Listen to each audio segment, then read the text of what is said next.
ಕರ್ನಾಟಕ ಚಲನಚಿತ್ರ ವಾಣಿಜ್ಯ ಮಂಡಳಿಯಲ್ಲಿ ನಿನ್ನೆ ಒಂದು ಹೈಡ್ರಾಮವೇ ನಡೆದಿತ್ತು. ಕರ್ನಾಟಕ ಬಂದ್ ವಿಚಾರವಾಗಿ ಮಸಿ ಬೆಳೆದಿರುವಂತಹ ವಿಚಾರ ನಿನ್ನೆ ಸಾರ್ವಜನಿಕವಾಗಿ ನಡೆದಿರುವಂಥದ್ದು. ಇದರ ಬಗ್ಗೆ ಮಾತಾಡಕ್ಕೆ ಕರ್ನಾಟಕ ಚಲನಚಿತ್ರ ವಾಣಿಜ್ಯ ಮಂಡಳಿಯ ಮಾಜಿ ಅಧ್ಯಕ್ಷರಾಗಿರುವಂತಹ ಭಾಮಾ ಹರೀಶ್ ಅವರು ನಮ್ಮ ಜೊತೆಗಿದ್ದಾರೆ. ಅವ್ರನ್ನ ಮಾತಾಡಿಸ್ತಾ ಹೋಗ್ತೀನಿ. ಸರ್, ಒಳಗಡೆ ಏನಾಯ್ತು ಅನ್ನೋದು ಇನ್ನೂ ಕ್ಲಾರಿಟಿ ಸಿಕ್ಕಿಲ್ಲ. ಬಟ್ ಹೊರಗಡೆ ಅಂತೂ ಫಿಲಂ ಚೇಂಬರ್ ಹೊರಗಡೆ ಸಂಜೆ ದೊಡ್ಡ ಡ್ರಾಮಾನೇ ನಡೆದಿತ್ತು. ಸೊ ನಿಮ್ಮ ಗಮನಕ್ಕೆ ಏನು ಬಂದಿದೆ ಅಂತೇಳಿ? ನಾನು ಆ್ಯಕ್ಚುಲಿ ಕೆಲವೆಲ್ಲ ಈ ಗ್ರೂಪ್ಗಳಲ್ಲಿ ಅವರು ಪಿಕ್ಚರ್ಸ್ ವಿಡಿಯೋ ಕಳಿಸಿದಾಗ ನಾನು ನೋಡಿದ್ದು ಭಾಳ ಅಸಹ್ಯವಾಗಿತ್ತು. ನಿಜವಲ್ಲೂ ನಮ್ಮ ಕನ್ನಡ ಚಿತ್ರೋದ್ಯಮಕ್ಕೆ ಒಂದು ಕಪ್ಪು ಚುಕ್ಕೆ ಅಂತಲೇ ಹೇಳ್ಬೋದು. ಒಂದು ಕನ್ನಡ ಚಿತ್ರರಂಗ ವಾಣಿಜ್ಯ ಮಂಡಳಿ ಬೀದಿಗೆ ತಂದೋರೆ ಅಂತಲೇ ಹೇಳ್ಬೋದು. ಬಟ್ ಇದು ನೋಡೋದು ನಿಜವಲ್ಲೂ ಅದರಲ್ಲೂ ಕೂಡ ನಮ್ಮ ಮಾಜಿ ಅಧ್ಯಕ್ಷ ಅಂತ ಸಾರಾ ಗೋವಿಂದ ಅವರು ಇದ್ದಾರೆ ಅಂತ. ಅವ್ರ ಏಜ್ ಏನು, ಅವರ ನಡ್ಕೊಳ್ಳೋ ರೀತಿನ ಅದು ಬೀದಿಯಲ್ಲಿ ಅವರೊಬ್ಬ ಮಾಜಿ ಅಧ್ಯಕ್ಷ ಆಗಿದ್ದವರು. ಈ ದ್ವೇಷ ಅಸೂಯೆ ಇದ್ದರೆ ಅವ್ರ ಮೇಲೆ ತೀರಿಸ್ಕೊಳ್ಳಿ. ಯಾರೊಬ್ಬ ವಯಸ್ಸಾದವನ ಮೇಲೆ ನೀವು ಕೈ ಮಾಡೋಕ್ಕೆ ಹೋಗಿ ಮಸಿ ಬೀಳಕ್ಕೆ ಹೋಗ್ತೀರಾ? ನಿಮ್ಗೇನೇನು ಅನ್ಸಲ್ವಾ? ನಿಮಗೆ ಅವನ ವಯಸ್ಸೇನು, ನಿಮ್ಮ ವಯಸ್ಸೇನು? ಒಳ್ಳೆ ಬೀದಿಲಿ ಜೂಟಾಟ ಆಡ್ತಿರಲ್ರಿ. ನಮ್ಗೆ ನಿಜ ನಮ್ಮ ತಲೆ ತಗ್ಸೋವಂಥ ವಿಚಾರ ಆಗಿತ್ತು. ಇಡೀ ನಮ್ಮ ಉದ್ಯಮದ ಪ್ರತಿಯೊಬ್ಬರಿಗೂ ತಲೆ ತಗ್ಸೋವಂಥ ವಿಚಾರ ಆಗಿತ್ತು. ಸಾರಾ ಗೋವಿಂದ ಅವ್ರು ಈ ರೀತಿ ನಡ್ಕೊಳ್ಬಾರ್ದು. ಅವ್ರ ಘನತೆ ಗೌರವ ಅವ್ರು ಕಾಪಾಡ್ಕೊಳ್ಬೇಕು. ಅವ್ರ ವೈಯಕ್ತಿಕವಾಗಿ ಹೆಂಗೋ ಇರಲಿ, ವಾಣಿಜ್ಯ ಮಂಡಳಿದು ತಲೆ ತಗ್ಸಾಗ ಮಾಡಿದ್ದಾರೆ. ಸರ್, ಇಂಡಸ್ಟ್ರಿ ಅಂದ್ರೇನೆ ಅದರಲ್ಲಿ ಒಂದು ಭಾಗ ವಾಣಿಜ್ಯ ಮಂಡಳಿ. ಆಲ್ರೆಡಿ ಇವಾಗ DKಶಿ ಅವರು ನಟ್ಟು ಬೋಲ್ಟ್ ಅನ್ನ ಟೈಟ್ ಮಾಡಬೇಕು ಅಂತ ಒಂದು ಸ್ಟೇಟ್ಮೆಂಟ್ ಅನ್ನ ಕೊಟ್ಟಿದ್ದಾರೆ. ಇದೆಲ್ಲ ನೋಡಿದಾಗ ನಿಜವಾಗ್ಲೂ ನಟ್ಟು ಬೋಲ್ಟ್ ಟೈಟ್ ಮಾಡೋ ಅವಶ್ಯಕತೆ ಇದೆ ಅನಿಸ್ತಿದೆ ಅಲ್ವಾ ಸರ್? ಸರ್, ಇದು ನಟ್ಟು ಬೋಲ್ಟು ನಾವೇ ಸರಿ ಮಾಡ್ಕೊತೀವಿ. ನಟ್ಟು ಬೋಲ್ಟು ಯಾರೇನು ಸರಿ ಮಾಡೋದು ಬೇಕಾಗಿಲ್ಲ. ಮತ್ತು ರಾಜಕಾರಣದಲ್ಲಿ ಅವ್ರದ್ದೇ ಆದಂಥ ನಟ್ಟು ಬೋಲ್ಟ್ಗಳು ಅವ್ರು ಟೈಟ್ ಮಾಡ್ಕೊತಾರೆ. ಕನ್ನಡ ಚಿತ್ರೋದ್ಯಮದಲ್ಲಿ ತಮ್ಮದೇ ಆದ ನಮ್ಮ ಕನ್ನಡ ಚಿತ್ರೋದ್ಯಮ, ಯಾಕಂದ್ರೆ DK ಶಿವಕುಮಾರ್ ಅವರು ನಮ್ಮ ಚಿತ್ರೋದ್ಯಮದವರೇ, ಯಾಕಂದ್ರೆ ಅವರು ಎಕ್ಸಿಬಿಟ್ ಆಗಿದ್ದವರು. ಬಟ್ ಆ ಒಂದು ವಿಚಾರದಲ್ಲಿ ನಾನು ಖಂಡಿಸ್ತೀನಿ. ಯಾಕಂದರೆ ಹಾಗೆಲ್ಲ ಮಾತಾಡ್ಬಾರ್ದು. ಯಾಕಂದರೆ ಅವರು ಉಪಮುಖ್ಯಮಂತ್ರಿ ಆಗಿರೋರು, ಜವಾಬ್ದಾರಿ ಸ್ಥಾನದಲ್ಲಿರೋರು. ಬಟ್ ಈ ಒಂದು ವಿಚಾರ ಎಲ್ಲ ನೋಡಿದ್ರೆ ನಿಜವಲ್ಲ ಅವ್ರು ಹೇಳಿರೋದಕ್ಕೂ ಇವ್ರು ಮಾಡ್ತಾ ಇರೋದಕ್ಕೂ ಎಲ್ಲ ಒಂದು ಸಿಂಕ್ ಆಗ್ತಾಯಿದೆ. ಪ್ರತಿಯೊಂದಕ್ಕೂ ಸಿಂಕ್ ಆಗ್ತಾಯಿದೆ. ಅವ್ರು ಹೇಳಿರೋ ಹೇಳಿಕೆಗೂ.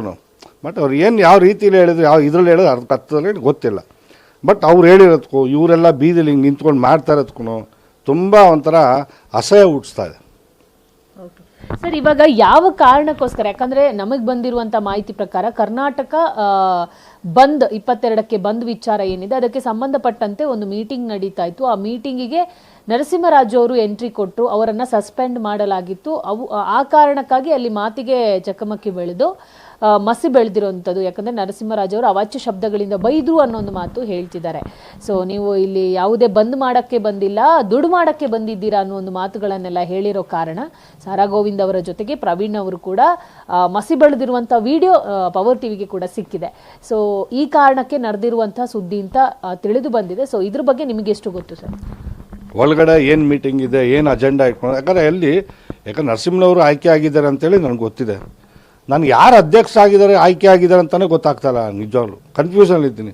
ಯಾರು ಸೆಕ್ರೆಟ್ರಿ ಆಗಿದ್ದಾರೆ, ಯಾರು ಪ್ರೆಸಿಡೆಂಟ್ ಆಗಿದ್ದಾರೆ ಅಂತ ಗೊತ್ತಾಗ್ತಾ ಇಲ್ಲ. ಯಾವ ಮೀಟಿಂಗ್ ನಡೀತಾ ಇದೆ, ಯಾವ ಅಜೆಂಡಾ ಇಟ್ಕೊಂಡಿದ್ದಾರೆ, ಏನು ಕರ್ನಾಟಕ ಬಂದು ಕರೆಯೋಂಥ ವಿಚಾರ. ಮಾಜಿ ಅಧ್ಯಕ್ಷಗಳಲ್ಲಿ ಸಾಲಲ್ಲಿ ನಾನು ಇದ್ದೀನಿ, ನನಗೂ ಯಾವುದು ಕರೆ ಬಂದಿಲ್ಲ. ಇದು ಯಾಕೆ ಬರ್ತದೆ? ವಾಣಿಜ್ಯ ಮಂಡಳಿ ಯಾರ ಮನೆ ಸೊತ್ತಿದು? ಯಾರೊಬ್ಬರ ಮನೆ ಸೊತ್ತಾ ಇದು? ಕನ್ನಡ ಚಿತ್ರೋದ ಪ್ರತಿಯೊಬ್ಬರ ಸೊತ್ತಿದು.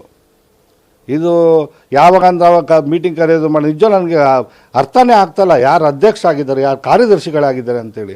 ದಯವಿಟ್ಟು, ಯಾಕಂದರೆ ಪ್ರತಿಯೊಂದು ವಿಚಾರವನ್ನು ಯಾವುದೇ ಮೀಟಿಂಗ್ ಕರೆದು ಪ್ರತಿಯೊಬ್ಬರು ಮಾಜಿ ಅಧ್ಯಕ್ಷಗಳಿಗೆ ಹೋಗಬೇಕು. ಆಮೇಲೆ ಪ್ರತಿಯೊಬ್ಬರು ಸದಸ್ಯರು ಕೂಡ ಮೇನ್ ಮೀಟಿಂಗ್ ನಡೀತಾ ಅಂತ ಗೊತ್ತಾಗಬೇಕು. ಬಟ್ ಈ ಒಂದು ಘಟನೆ ಯಾವ ವಿಚಾರ ನಡೆಯುತ್ತೆ, ಅಲ್ಲಿ ಮೀಟಿಂಗ್ ಮಾಡ್ತಾಯಿದ್ರು, ಏನಾಯಿತು ಅಂತ ಅಲ್ಲೇ ಗೊತ್ತಾ. ಬಟ್ ಬೀದಿಲಿ ಬಂದಿದ್ದು ನಮ್ಮ ನೋಡಿದ್ವಲ್ಲ, ದೃಶ್ಯಗಳು ನೋಡಿದ್ವಲ್ಲ, ಸಾರಾ ಗೋವಿಂದ್ ಅವರು ಒಬ್ಬ 16 ವರ್ಷದ ಹುಡುಗನ ಥರ ಓಡಾಡ್ತಾಯಿದ್ರು. ನಿಜವಾಗ್ಲೂ ನಮಗೆ ಒಂಥರ ತಲೆ ತಗ್ಸೋಂಥ ವಿಚಾರ ಅದು.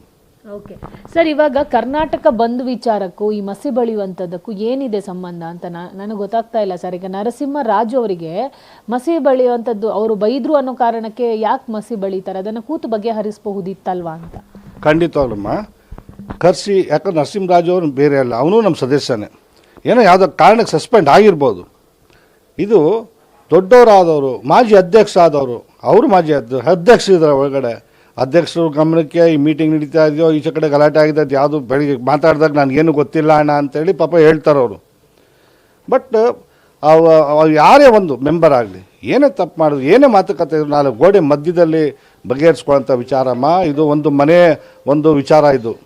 ಸರ್, ಇವಾಗ ನಾನು ಕೇಳ್ತಾ ಇರುವಂಥದ್ದು, ನೀವೇ ಮಾತಿನ ಮಧ್ಯೆ ಹೇಳಿದ್ರಿ ನರಸಿಂಹಲ್ ಅವರಿಗೆ ನಮ್ಮ ಕರ್ನಾಟಕ ಚಲನಚಿತ್ರ ವಾಣಿಜ್ಯ ಮಂಡಳಿ ಅಧ್ಯಕ್ಷರಾಗಿರುವಂಥ ನರಸಿಂಹಲ್ ಅವರಿಗೇನೆ ಈ ಮ್ಯಾಟ್ರ್ ಗೊತ್ತಿಲ್ಲ ಅಂತ ಹೇಳ್ತಿದ್ದಾರೆ.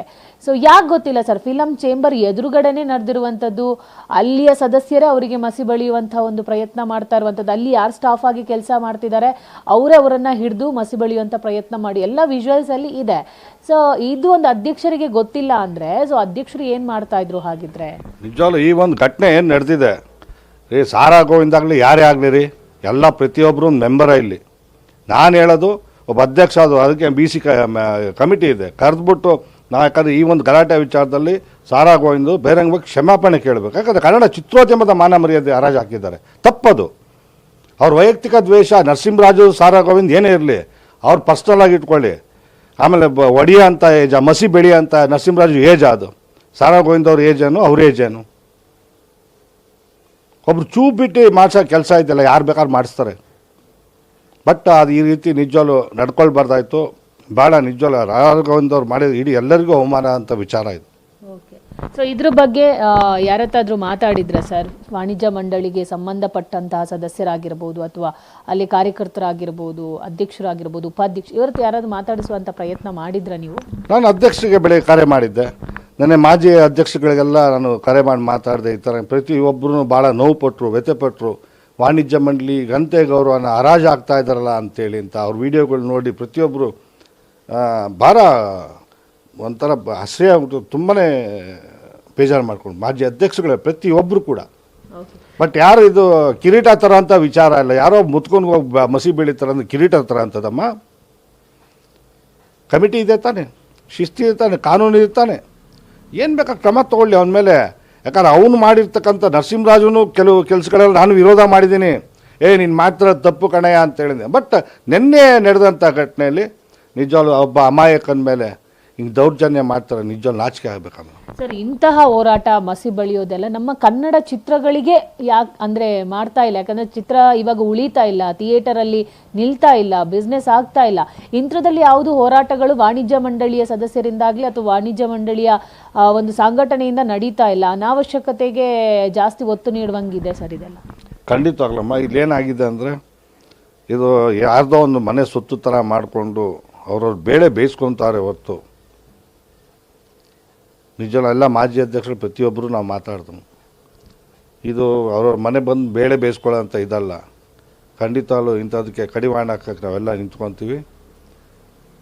ಕನ್ನಡ ಚಿತ್ರೋದ್ಯಮ, ಕರ್ನಾಟಕ ಚಲನಚಿತ್ರ ವಾಣಿಜ್ಯ ಮಂಡಳಿ ಉಳಿಸೋವಂಥ ಕೆಲಸ ನಾವು ಮಾಡೇ ಮಾಡ್ತೀವಿ.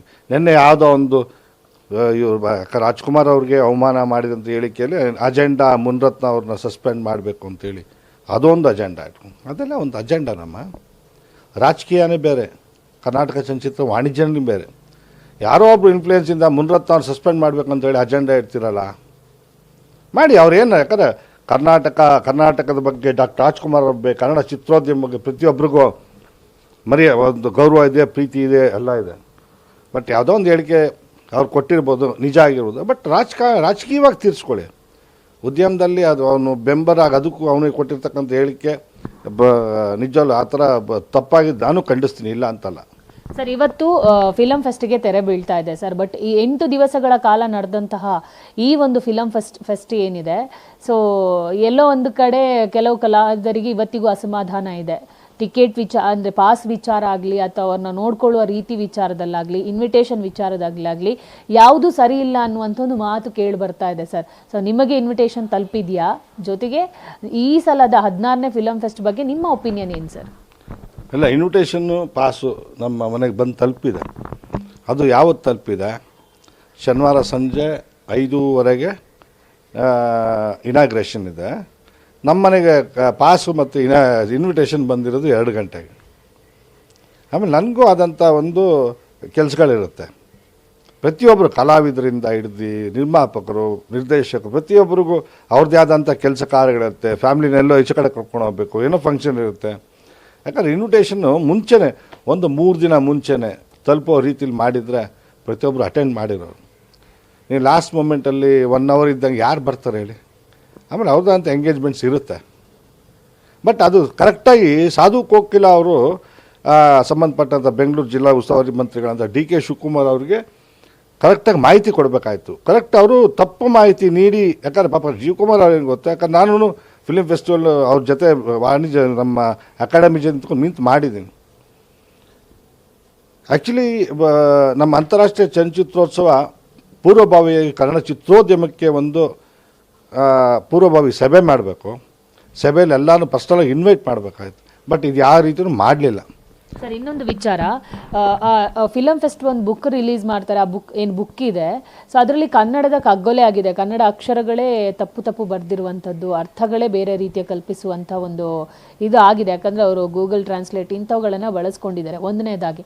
ಇನ್ನು ಅಲ್ಲಿ ವಾಲಂಟಿಯರ್ ಆಗಿ ಯಾರನ್ನೆಲ್ಲ ಬಳಸಿದ್ದಾರೆ, ಅವ್ರಿಗೆ ಕನ್ನಡವೇ ಬರ್ತಾ ಇಲ್ಲ. ನಡೀತಾ ಇರುವಂಥದ್ದು ಬೆಂಗಳೂರು ಅಂತಾರಾಷ್ಟ್ರೀಯ ಅಂತಾರಾಷ್ಟ್ರೀಯ ಮಟ್ಟದಿಂದ ಬರ್ತಾ ಇದ್ರು ಕೂಡ ಕನ್ನಡದವರನ್ನು ಚೂಸ್ ಮಾಡಬೇಕಿತ್ತು, ಅಥವಾ ಕನ್ನಡ ಗೊತ್ತಿರುವಂಥ ಒಂದಿಷ್ಟು ಸ್ಟೂಡೆಂಟ್ಸ್ಗಳನ್ನು ಬಳಸಬೇಕಿತ್ತು ಅಂತ ಅನ್ನಿಸ್ತಿಲ್ಲ. ಅಲ್ಲಿ ಯಾರಿಗೂ ಕೂಡ ಕನ್ನಡ ಬರ್ತಾ ಇಲ್ಲ. ಖಂಡಿತ. ಯಾಕಂದರೆ ನಾನು ಪ್ರತಿಯೊಂದು ಚಿತ್ರೋತ್ಸವ ನಾನು ಅಟೆಂಡ್ ಮಾಡ್ತೀನಿ. ಬಟ್ ಇವತ್ತು ನಾನು ಕೂಡ 2 ಬಾರಿ ಫಿಲ್ಮ್ ಫೆಸ್ಟಿವಲ್ಗೆ ಹೋದೆ. ಬಟ್ ಅಲ್ಲಿ ಪ್ರತಿಯೊಬ್ಬರಿಗೂ ನಮ್ಮ ಕನ್ನಡನೇ ಗೊತ್ತಿಲ್ಲದಿರ್ತಕ್ಕಂಥ ಒಂದು ಆರ್ಗನೈಸರ್ಸು ಪ್ರತಿಯೊಬ್ಬರು ಕೂಡ ಅಲ್ಲಿದ್ದು ಯಾರಿಗೂ ಕನ್ನಡ ಬರ್ತಿಲ್ಲ. ಯಾಕಂದ್ರೆ ನಾನು ಈ ಸುಮಾರು ಜನ ತಾರಾ ಅವರಾಗಿದ್ದು, ರಾಘವಣ್ಣ ಆಗಿದ್ದು, ನಮ್ಮ ನಾಕ್ತಿಯಲ್ಲಿ ಚಂದ್ರಶೇಖರ್ ಆಗಿದ್ದು, ನಮ್ಮ ಅಶೋಕ್ ಕಶ್ಯಪ್ ಆಗಿದ್ರು, ಆಲ್ಮೋಸ್ಟ್ ಎಲ್ಲ ಕನ್ನಡ ಬಳಕೆ ಬರ್ತಕ್ಕಂಥ ಒಂದು ಆರ್ಗನೈಸರ್ಸ್ ಟೀಮಲ್ಲಿ ಪ್ರತಿಯೊಬ್ಬರನ್ನು ಅಂಥವ್ರನ್ನೇ ಇಟ್ಟು ಕೆಲಸ ಮಾಡಿಸಿರೋದು ನಾನು ನೋಡಿದ್ದೀನಿ. ಬಟ್ ಆಮೇಲೆ ಇವರು ಸುನಿಲ್ ಪುರಾಣಿಕ ಮಾಡಿದ್ರು, ಅವರು 3 ಬಾರಿ ಮಾಡಿದ್ರು. ಬಟ್ ಇದು ಒಂಥರ ಡಿಫ್ರೆಂಟ್ ಆಗಿದೆ. ಏನಿದು ಇಂಗ್ಲೀಷ್ ಚಿತ್ರೋತ್ಸವನ ಅಥವಾ ಕನ್ನಡ ಚಿತ್ರೋತ್ಸವ ನನಗೆ ಅರ್ಥ ಆಗಲಿಲ್ಲ. ಯಾಕಂದ್ರೆ ಯಾರು ಕೇಳಿದ್ರು ಬರೀ ಇಂಗ್ಲೀಷಲ್ಲೇ ಆನ್ಸರ್ ಮಾಡ್ತಾರೆ. ಸರ್, ಇನ್ನೊಂದು ವಿಚಾರ, ನಿನ್ನೆ ಬಜೆಟ್ ಮಂಡನೆಯಾಗಿದೆ. ಏಕದರ ನೀತಿ ಜಾರಿಯಾಗಿರುವಂಥದ್ದು, ಇದರ ಜೊತೆಗೆ ಚಿತ್ರನಗರಿಗೆ ಕೂಡ ಒತ್ತು ಕೊಟ್ಟಿದ್ದಾರೆ, ಅದು ಮಾಡಬೇಕು ಅಂತ ಒಂದು ಗ್ರೀನ್ ಸಿಗ್ನಲ್ ಕೂಡ ಕೊಟ್ಟಿರುವಂಥದ್ದು. ಇದರ ಜೊತೆಗೆ ಮಲ್ಟಿಪ್ಲೆಕ್ಸಲ್ಲಿ ಇಲ್ಲೇ ನಂದಿನಿ ಲೇಔಟಲ್ಲಿ ಮಲ್ಟಿಪ್ಲೆಕ್ಸ್ ನಿರ್ಮಾಣ, ಸರ್ಕಾರನೇ OTT ತರುವಂಥ ಪ್ರಯತ್ನ ಕನ್ನಡ ಚಿತ್ರದ ಉಳಿವಿಗಾಗಿ. ಇದಿಷ್ಟು ಬಜೆಟಲ್ಲಿ ಮೇನ್ ಫಿಲಮಿಗೆ ಒತ್ತು ಕೊಟ್ಟಿರುವಂಥದ್ದು. ಸರ್, ಇದ್ರ ಬಗ್ಗೆ ಏನು ಹೇಳ್ತೀರಾ? ಈ ಸಲದ ಬಜೆಟ್ ಎಷ್ಟು ತೃಪ್ತಿದಾಯಕವಾಗಿದೆ ಚಿತ್ರರಂಗಕ್ಕೆ? ಇದು ಏಕರೂಪ ದರ ನಾನು ಖಂಡಿತ ಹೇಳೋದು ಸ್ವಾಗತಿಸ್ತೀನಿ. ಬಟ್ ಇದು ಸ್ಟಾರ್ಸ್ ಪಿಕ್ಚರ್ಗಳಿಗೆ ಭಾಳ ಕಷ್ಟ ಆಗ್ಬೋದು. ಈ ಒಂದು ಏಕದ ದರ ಮಾಡಿದಲ್ಲ. ಬಟ್ ಅದು ಸ್ಟಾರ್ಸ್ ಪಿಕ್ಚರ್ಗಳಿಗೆ, ಯಾಕಂದ್ರೆ ಕೋಟಿ ಕಟ್ಲೆ ಹಾಕಿ ಮಾಡಿರ್ತಾರೆ, ಅಂಥ ಪಿಕ್ಚರ್ಸ್ಗಳಿಗೆ ತೊಂದರೆ. ಬಟ್ ಇನ್ನು ಮಿಕ್ಕಿದ್ದು ಪಿಕ್ಚರ್ಸ್ಗೆಲ್ಲ ವರ್ಕೌಟ್ ಆಗುತ್ತೆ, ಒಳ್ಳೇದು. ಬಟ್ ಅದಕ್ಕಿಂತ ಇವರೆಲ್ಲ ಹೆಂಗೆ ಇಂಪ್ಲಿಮೆಂಟ್ ಮಾಡ್ತಾರೆ ಅಂದರೆ, ಯಾಕಂದರೆ ಇದು 2ನೇ ಬಾರಿ ಆಗ್ತಾ ಇರೋದು. ಸಿದ್ದರಾಮಯ್ಯ ಗೌರ್ಮೆಂಟ್ 2014 ಮಾಡಿದರು. ಬಟ್ ಅದು ಕರೆಕ್ಟಾಗಿ ಇಂಪ್ಲಿಮೆಂಟ್ ಮಾಡಿಲ್ಲ, ಕಾರ್ಯರೂಪಕ್ಕೆ ತರಲಿಲ್ಲ ಅದು. ಬಟ್ ಈ ಸತಿ ಹೇಳಿದ್ದಾರೆ, ಮಾಡ್ತಾರ ನೋಡಬೇಕು. ಯಾಕಂದರೆ ಇದು ಕರೆಕ್ಟಾಗಿ ಕಾರ್ಯರೂಪಕ್ಕೆ ಬಂದರೆ 100% ಏನು ಒಳ್ಳೊಳ್ಳೆ ಸಿನಿಮಾ, ಕಂಟೆಂಟ್ ಓರಿಯೆಂಟೆಡ್ ಸಿನಿಮಾ ಬರುತ್ತೆ, ಅಂಥದಕ್ಕೆಲ್ಲ ಒಂದು ನ್ಯಾಯ ಒದಗಿಸ್ಕೊಳ್ಳೋಂಗೆ ಆಗುತ್ತೆ. ದೊಡ್ಡ ಸಿನಿಮಾಗಳಿಗೆ 4-5 ಪಿಕ್ಚರ್ಗಳಿಗೆ ಏಟ್ ಆಗ್ಬೋದು ಅಷ್ಟೇ ಕಲೆಕ್ಷನ್ಸು. ಯಾಕಂದರೆ ಬೇರೆ ಥರ ದರ ಇಡೋರು, ಆ ಥರ ಇಡ್ಲಿಕ್ಕಾಗಲ್ಲ, 200 ರೂಪಾಯಿಲೇ ಇಡಬೇಕು. ಸೊ ಹಂಗಾಗಿ ಆ ಥರ ಒಂದಷ್ಟು ದೊಡ್ಡ ಪಿಕ್ಚರ್ಸ್ಗಳಿಗೆ ಇದಾಗ್ಬೋದು. ಬಟ್ ಇನ್ನೆಲ್ಲ ಕಂಟೆಂಟ್ ಓರಿಯೆಂಟ್ ಸಿನಿಮಾಗೆ ಒಳ್ಳೇದಾಗುತ್ತೆ. OTTನೂ ಅಷ್ಟೇ, OTTನೂ ಮಾಡ್ತಾರೆ, ಅದು ಖುಷಿ ಅಂತ ವಿಚಾರಮ್ಮ. ನಾನು ಹೇಳೋದು ಏಕದರ ರೂಪ ಮಾಡಿದ OTTನೂ ಅಷ್ಟೇ ಭಾಳ ಸಂತೋಷ ಆಗುತ್ತೆ. ಯಾಕಂದ್ರೆ ಈಗಾಗಲೇ ಬೇರೆ ರಾಜ್ಯಗಳಲ್ಲಿ ಇದೆ. ಬಟ್ ಇವತ್ತು ನಮ್ಮ ಸರ್ಕಾರ OTT ಒಂದು ಪ್ಲ್ಯಾಟ್ಫಾರ್ಮು ಕನ್ನಡ ಚಿತ್ರೋದ್ಯಮ, ಕನ್ನಡ ಬೆಳೀಲಿಕ್ಕೋಸ್ಕರ ಒಂದು ಮಾಡ್ತಾ ಇದ್ದಾರೆ ಅಂದರೆ ಭಾಳ ಖುಷಿ ಅಂತ ವಿಚಾರ. ಯಾಕಂದರೆ ಇದು ಹೆಂಗೆ ನಮ್ಮ ಈ ಪಬ್ಲಿಕ್ಕು ಹೆಂಗೆ ತೊಗೊತಾರೆ ಅನ್ನೋದು ನೋಡಬೇಕು. Okay sir, thank you so much. ನೋಡಿದ್ರಲ್ಲ ವೀಕ್ಷಕರೇ, ನಿನ್ನೆ ನಡೆದಂತಹ ಒಂದು ಇನ್ಸಿಡೆಂಟಿಗೂ ವಾಣಿಜ್ಯ ಮಂಡಳಿ ಎದುರುಗಡೆ ಆಗಿರುವಂತಹ ಮಸಿ ಬೆಳೆದಿರುವಂತಹ ವಿಚಾರಕ್ಕೆ ಸಂಬಂಧಪಟ್ಟಂತೆ ಸರ್ಕಾರದ ಬಜೆಟ್ ಜೊತೆಗೆ ಫಿಲಂ ಫೆಸ್ಟ್ ಬಗ್ಗೆ ಭಾಮಾ ಹರೀಶ್ ಅವರು ಒಂದಿಷ್ಟು ವಿಚಾರಗಳನ್ನು ಹಂಚಿಕೊಂಡಿದ್ದಾರೆ. ಕ್ಯಾಮರಾ ಪರ್ಸನ್ ಸಂದೇಶ್ ಜೊತೆ ದೀಪಿಕಾ ಪವರ್, ಟಿವಿ ಬೆಂಗಳೂರು.